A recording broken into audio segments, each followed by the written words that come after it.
Travel should be focused on the experience, not the price tag. And with the right strategies, you can turn your everyday spend into travel experiences like these, and these, just by using the right credit cards. I've been on this journey myself, making mistakes, trying different cards, and fine-tuning along the way. Now in this video, I want to help you do the same. We'll break down everything you need to know about how to build your personalized travel credit card strategy, from foundational cards to premium ones to purpose-driven options, so you can turn your everyday expense to a world of travel without the hefty price tags. And the first stop on your journey are with foundational cards. These are typically no annual fee workhorse cards that help you build credit, give you a solid and consistent level of rewards across all of your spend, and set you up for more powerful cards later on. Not only are these cards excellent for getting started and are relatively easier to be approved for, they're also still core to an intermediate setup. In fact, even after 19 cards in my lineup,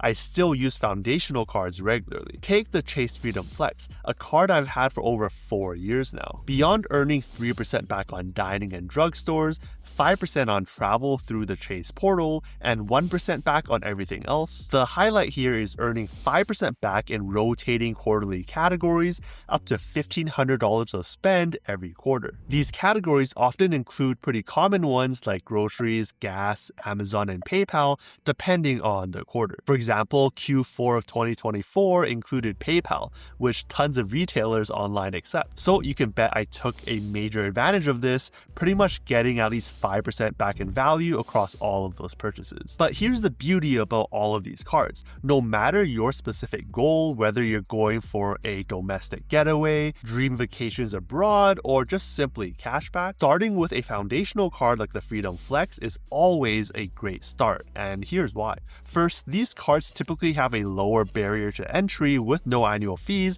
which makes them easy to keep open forever. This helps your length of credit history as well as contributing to your overall credit utilization, both key factors in building an amazing credit score, which unlocks easier approvals for even more rewarding cards later in the journey. Second, most of these cards will actually earn you the rewards through points in the issuer's ecosystem, like Chase Ultimate Rewards points, which you can then redeem for the equivalent cashback or save them for higher value redemptions when combined with other cards. So you're essentially killing two birds with one stone, building great credit while still earning flexible and valuable rewards. But third, even if you are just interested in cashback cards, some of the best cashback cards on the market are foundational cards. And it's not just Chase. Foundational cards exist in other ecosystems too, like the Citi Double Cash card giving you 2% or 2 times Citi thank you points on all of your spend, making it a staple in the Citi ecosystem, or the Capital One Saver card giving you 3% back in dining, groceries, entertainment, and select streaming services. Plus, these rewards can be converted to Capital One Venture Miles when you combine with one of those cards for even higher value. So take your pick.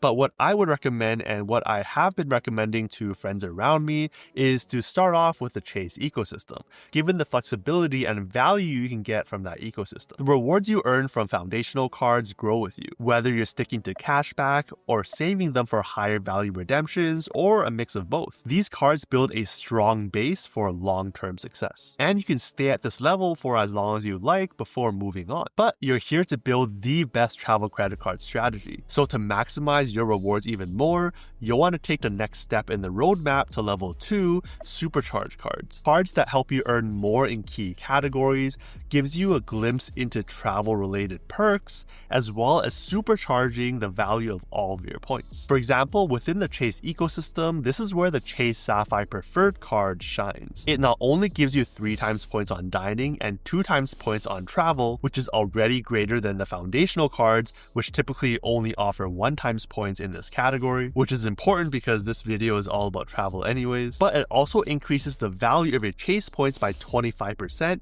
when you're using them to redeem through the Chase portal. That means if you're earning 5 times points through the Chase Freedom Flex card, instead of just getting 1 cent per point or 5% in value, you can redeem for 1.25 cents per point through the Chase travel portal, bumping the value up to 6.25% in value. So a $1,000 PayPal purchase in Q4 would have netted you $62.50 in value when used that way, instead of the $50 in cashback. But these supercharged cards aren't just for earning and redeeming points either. Cards like the Chase Sapphire Preferred also introduce some entry-level travel perks, like a $50 hotel statement credit every anniversary year when booked through the portal, and travel protections like trip cancellation and interruption insurance, baggage delay, trip delay, and more. Other ecosystems have cards that supercharge your setups as well, like the City Strata Premier card, giving you 3 times points on air travel, hotel, restaurants, supermarkets, gas stations, and EV. Plus, it comes with its own hotel perk,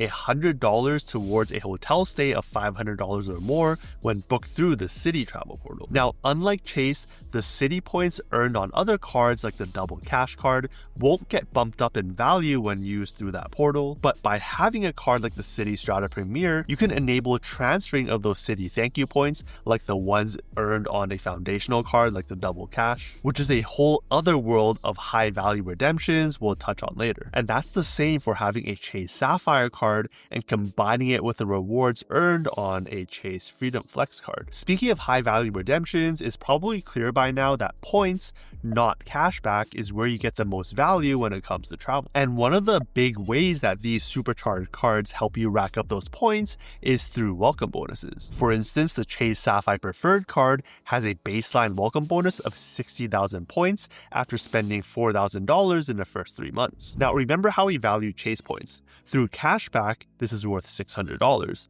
Through the Chase Travel Portal, that's worth $750. To put things into perspective, to earn the same amount through spending, you'll need to spend $12,000 on a 5x category, which is pretty hard to do when each quarter is limited to $1,500 of spend, or $25,000 in a 3 times category like dining, just to earn $750. So with the generous welcome bonuses, higher points earning potentials, and the increase of point value, supercharged cards pair perfectly with foundational cards to create a solid setup. One where if you're happy, you can stay at the stage for as long as you like and still enjoy fantastic travel benefits without the high annual fees. For example, with both the Chase Sapphire Preferred and the City Strata Premier card, they both come in at $95 in annual fees, but that can be offset by the massive welcome bonuses and the yearly hotel credits. But if you're like me and want the best of the best, you'll want to step into level 3 of this journey with premium cards. And what's great about this roadmap is you can follow that journey of foundational, supercharged, and premium cards at your own pace, stopping at each of them for however long you like. But these premium cards are where you unlock the highest of value, because points are where the real magic happens. Heck, just one welcome bonus on some of these cards is enough to fly you business class over to Asia. Take the Amex Platinum card, offering up to 175,000 points after spending $8,000 in the first 6 months, or the Capital One Venture X, giving you 75,000 miles after spending $4,000 in the first 3 months. Even at a baseline of 1 cent per point, that's equivalent to $1,750 and $750 in value, just from that welcome bonus. But the real power of these points comes when transferring to travel partners. Take one of my actual trips flying EVA Air Business Class from Seattle to Taipei. A one-way ticket would cost around $3,300, but instead I redeem using 75,000 Aeroplan points and about $100 in fees, which means getting $3,200 in value for 75,000 points,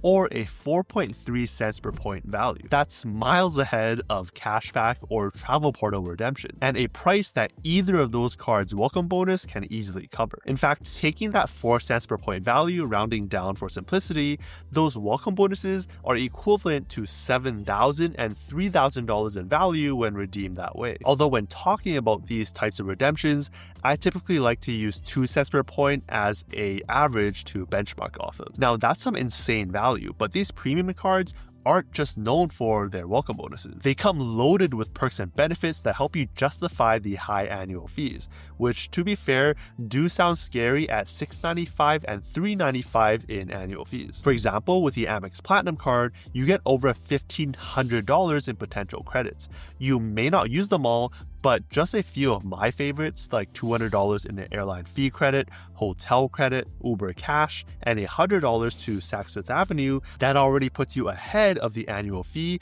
year after year. The card also includes perks like Clear and TSA PreCheck or Global Entry credit, which helps make your travel experience at the airport just that much better. Meanwhile, the Venture X keeps it simpler but just as effective with a $300 travel credit through their portal and 10,000 miles every anniversary year. That's over $400 in value annually, which also puts you ahead of the $395 fee. Then there's the Chase Sapphire Reserve, which comes with one of the most flexible travel credits, $300 towards general travel, offsetting the $550 in annual fees. It also extra supercharges all of your Chase points, giving them a value of 1.5 cents per point when redeeming through the Chase travel portal.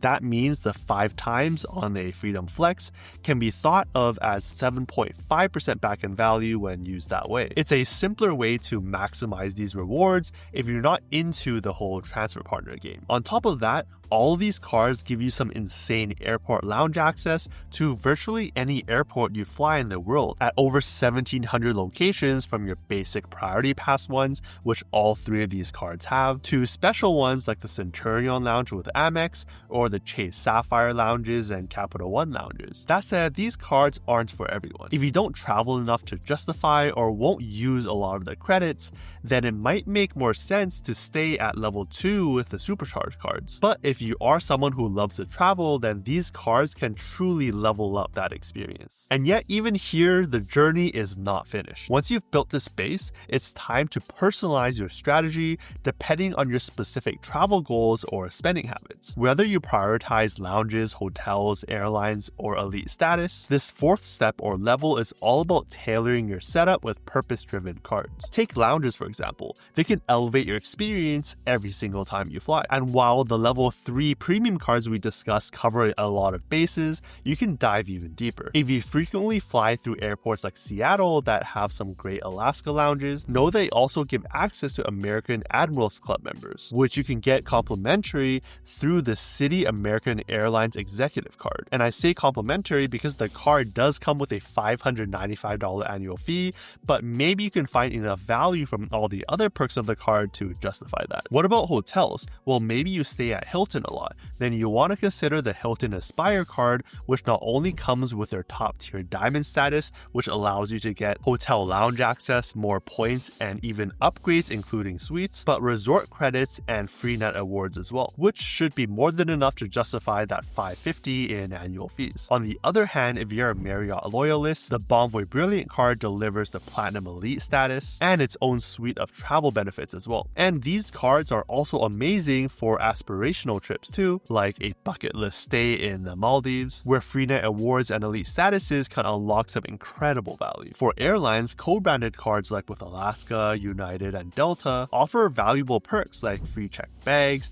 priority boarding, better upgrade odds, and more points. And if you're a high spender, these hotel and airline cards can be even more rewarding given you can spend towards elite status. For example, American Airlines cards allows you to earn 1 loyalty point for every base mile, with thresholds between 40 and 200,000 for their elite statuses, or the Delta Reserve card giving you $1 of MQD every $10 spent, helping you towards their statuses earn between 5 and 28,000 MQDs. And then hotel cards like the World of Hyatt card earn you 2 qualifying nights every $5,000 spent towards their status, which can be earned between 10 and 60 nights. At this stage, the roadmap becomes a choose your own adventure. You can focus on one of these areas, lounges, airlines, or hotels, or tackle all of them at once depending on your goal. But here's the thing, at any point of this journey, you can take a bonus step all the way back to square one.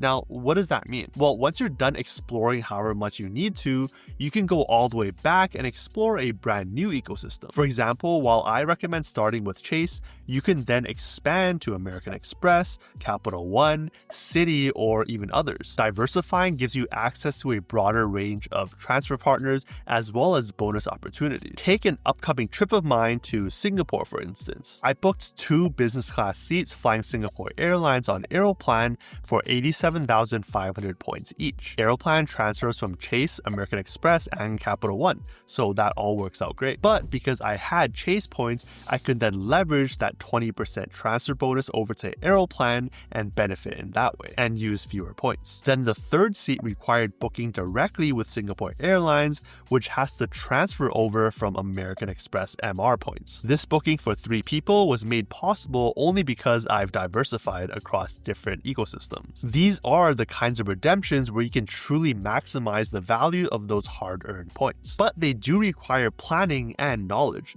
So for a detailed step-by-step process on exactly how I find and book these flights, check out this video over here. Let us know your personalized travel setup down below, and I'll see you over there.